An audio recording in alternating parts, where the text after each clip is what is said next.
आता त्यांना कशी शिक्षा मिळेल लवकर ते बघू. खरंच नाही नाही नाही अहो सगळ्यांच्या घरी मुली आहेत ना, सगळ्यांना कोण सांगतं कोण नाही सांगत. अनेक ठिकाणी अशा गोष्टी चालू आहेत सगळ्या. हो हो आपण सगळे मिळून लढू. नाही असं झाल्यावर लोकांना तिथेच एवढं वाईट केलं, आम्हाला लग्नच नाही करायचं. मुलींच्या मनात भीती निर्माण होते ना सगळी. आपण त्यांना सगळ्यांना शिक्षा मिळाली पाहिजे यासाठी आता लढू. आपल्या मुलीचं असं झालंय ना आणि कुणाच्या मुलीचं असं झालं नाही पाहिजे. आणि आम्ही आहे सगळे म्हणूनच आम्ही आलो नसतो. हा तुम्ही काही काळजी करू नका. आणि त्या 5 जणांना शिक्षा झाली पाहिजे.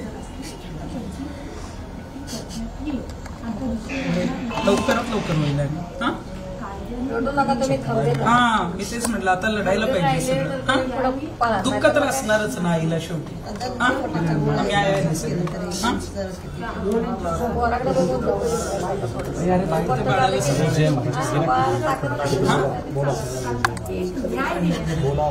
बसा बसा मागे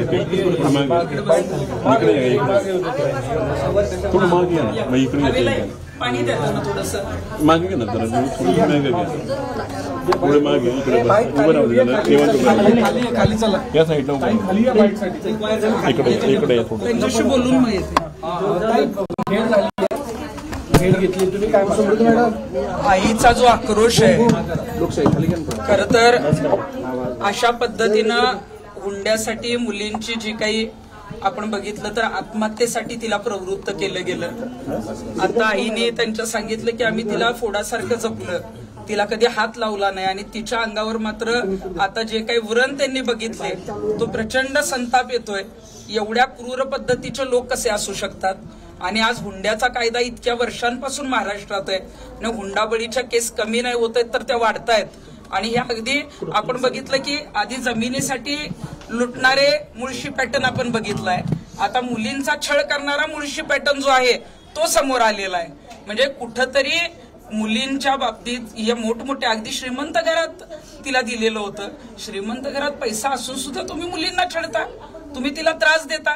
तिने अगदी जीव देऊपर्यंत तिला जे आहे तो त्यांनी त्रास दिला. एखाद्या आई वडिलांच्या पोटचं लेकरू गेल्यावर काय वेदना होतात ते त्या त्यांच्या आई वडिलांना माहिती आहेत. मी महाराष्ट्र सरकारला विनंती करेन की ताबडतोब राजेंद्र हगवणे आणि जो वैष्णवी हगवणेंचा दीर आहे त्याला ताबडतोब अटक झाली पाहिजे, तो सरेंडर नाही झाला पाहिजे.